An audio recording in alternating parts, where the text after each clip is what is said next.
caught in the crossfire.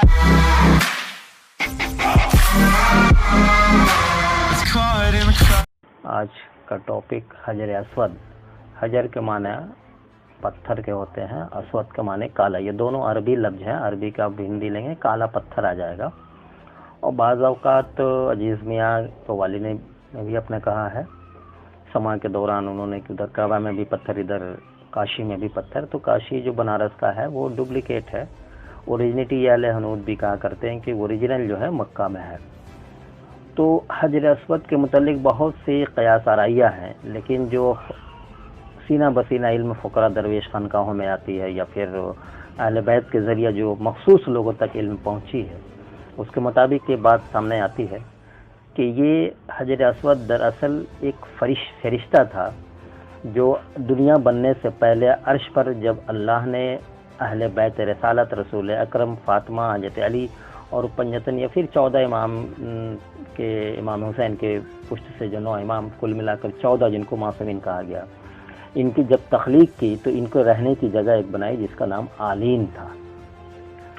Aleen पर रहते थे और सबके मकानात अलग अलग थे। तो उसमें यही फरिश्ता जो हजर असवद है या काला पत्थर है, ये एक फरिश्ता था जो हज़रत अली करमुल्लाह वजहू का दरबान था, यानी गेट कीपर। तो एक बार जब अल्लाह ने जिक्र किया कि मैं दुनिया ज़मीन पर अपना खलीफा बनाना चाहता हूँ, तो उस ज़माने में इस फरिश्ते में भी बात आई। तो इन्होंने कहा कि सब मखलूक या आखिरी ज़माने जब आदम की वो सब वाक़यात पिछली वीडियो में आ चुकी है, तो इसने भी इश्तियाक़ ज़ाहिर किया कि काश अल्लाह मुझे भी दुनिया में भेज देता, मैं भी वहाँ रहना चाहता हूँ ताकि अहले बैत रसालत और हज़रत अली की शख्सियत का मुज़ाहरा कर देख सकूँ वहाँ। तो यही वजह है कि हज़रत अबू कुरान की भी आयतें हैं कुछ जो मुझे याद नहीं है। हज़रत अली की पैदाइश पहले से तय है, दुनिया बनने से पहले कि काबे में उनकी पैदाइश होगी और वो जगह जहाँ तवाफ़ किया जाता है। और उसके बाद फिर बीच में बातें हैं और भी कि बैतुल मामूर का भी वाक़या पिछली बार आपने सुना। तो हज़रत अली करमुल्लाह वजहू उसी काबे में पैदा हुए हैं, तो वहाँ वो फरिश्ता मौजूद था। और इसके मुतालिक ये कौल है कि भाई जब बात आती है काला क्यों है, तो अमूमन लोग या बात ये चर्चा है, आम है कि ये हाजियों का गुनाह खींचते खींचते काला हो गया। दरअसल ये बात नहीं है, एक फरिश्ता है ये। अब इसकी दलील पिछली वीडियो में भी दी थी हमने, सबूत भी पेश किया था कि इमाम ज़ैनुल आबिदीन की इमामत पर और उनके चचा करबला के वाक़ये के बाद जब पहुँचे थे तो चचा मोहम्मद बिन हनफिया ने कहा था कि भतीजे इमामत मुझे दे दो। तो बात ये तय पाई कि चलिए काबे में अगर हजर असवद ने आप भी हजर असवद को आप भी सलाम करें, मैं भी सलाम करूं, जवाब जिसको मिल जाएगा वो इमामत का कायल हो जाएगा। तो ये तय पा गई। अब सलाम तो चचा बड़े हैं पहले किया, कोई जवाब नहीं मिला, लेकिन इमाम ज़ैनुल आबिदीन ने जब सलाम किया जवाब मिला और इमामत की तस्दीक़ भी हुई। इस तरीके से एक और वाक़या आता है बीच में कि जब इमाम मेहदी की हालिया कुछ बरस मैंने 1 सदी के आसपास का एक वाक़या किसी किताब में पढ़ा था, मुझको याद नहीं आ रहा है, कि हजर असवद की तामीर का मसला था। तो वो जब भी लोग उठा के रखें, नहीं रखा जा रहा था जगह पर, गिर जाए या हटा जाए या ठहर नहीं रहा था। रसूल अकरम के ज़माने की तो बात एक है ही, फिर इब्राहीम अलैहिस्सलाम के वाक़या ज़माने की बात है। तो ये बड़ी मार्केबल पॉइंट है ये कि हजर असवद आम लोगों के हाथों से ठहरना नहीं चाहता। या तो अंबिया का हाथ लगेगा, किसी नबी का हाथ लगेगा तो ठहर सकता है, या फिर ये 14 लोगों में से हज़रत रसूल अकरम, हज़रत अली करमुल्लाह वजहू और 12 इमाम, इनके हाथों से ही वो ठहर सकता है, इनकी बातें सुन सकता है, ये समझ ले मान सकता है। ये इनकी जब तक कि इनका लम्स ना हो, हाथ न लगे, या तब तक ये ठहर नहीं सकता, चाहे दुनिया जितनी कोशिश कर ले।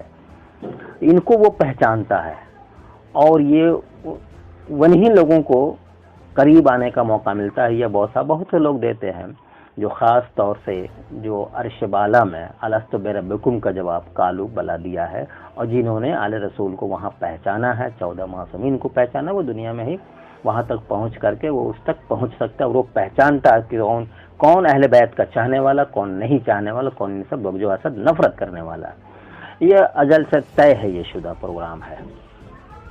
तो बहरहाल تو بیچ میں ایک بار جو بات آئی تھی کہ میں کیسے فٹ ہوں، تو کچھ لوگوں نے دیکھا کہ ایک آدمی آیا اور آنے کے بعد ایک دم عام آدمی کی طرح آ کے سیٹ کر کے چل دیے، تو کوئی شخص جو ہے پیچھے پڑا. اب مجھے یاد نہیں آ رہا کہاں پڑا تھا. پیچھے پڑتے پڑتے پیچھے کچھ بیابان علاقے میں گزرے کہ حضور آپ ہیں کون؟ آپ آئے اور سیٹ کر دیا حجر اسود کو اور پھر آپ چل دیے، کون ہے؟ پلٹ کر جواب دیا، میں وہی امام مہدی منتظر ہوں جو دنیا میری غیبت کا انتظار کر رہی ہے. ایک یہ بھی ایک تصدیق ہے. اور ایک واقعہ اور بھی ہے کہ اب دوسری طرف اگر دیکھیں آپ تو بات یہ بھی چرچے میں رہتی ہے کہ حضرت آدم علیہ السلام کی انگوٹھی کا نگینہ ہے، یعنی پتھر ہے. تو یہ بات سمجھ میں نہیں آتی ہے، بھلے لوگ بیان کرتے ہیں کریں، میں کسی متنازع چیز میں جانا نہیں چاہتا. جو سچائی ہے، جو حق ہے، جو مجھ تک پہنچی ہے، یہ میرے مطالعے میں رہی ہے. یہ جو خانقاہی نظام کے ذریعہ اہل فقرہ کے درویشوں کی صحبت سے جو مجھے ملی ہے، وہی چیز عام کرنے کی کوشش کرتا ہوں. اب یہ دور ہے کہ علم کو عام کیا جائے، بتایا جائے لوگوں کو سچائی کیا ہے. تو اور ایک یہی بات ہے کہ یہ صحیفہ آدم ہے. یہ آدم علیہ السلام نے ایک صحیفہ لایا. اب عموماً بات بول دوں تو بات بہت خراب لگے گی، کچھ لوگ ہو سکتا ہے میری باتوں پر بگڑ جائیں، نفرت کریں یا بہت کچھ کہہ سکتے ہیں کہ اب اہل ہندوستان والوں کا یہ کہنا ہے، جو ہندی قوم ہے ہندوستان کی، جو سناتن دھرم کو مانتی ہے، تو وہ یہ کہتے ہیں کہ بھائی وہ تو ہمارے شیولنگ ہے. تو بات یہ نہیں ہے. بات کی جو سچائی ہے وہ میں نے بتا دی کہ وہ حضرت علی کرم اللہ وجہہ کا دربان تھا، عالین مقام پر جو مقام تھا حضرت علی کرم اللہ وجہہ کا. اور وہی آنے کے بعد جو زیارت سب سے پہلے جو حضرت علی کے والدہ کا یا حضرت علی جب نکلے ہیں وہ وہاں حفاظت دیدار کیا، وہاں بھی وہی کام کے دربانی وغیرہ جو بھی کہہ لیں آپ.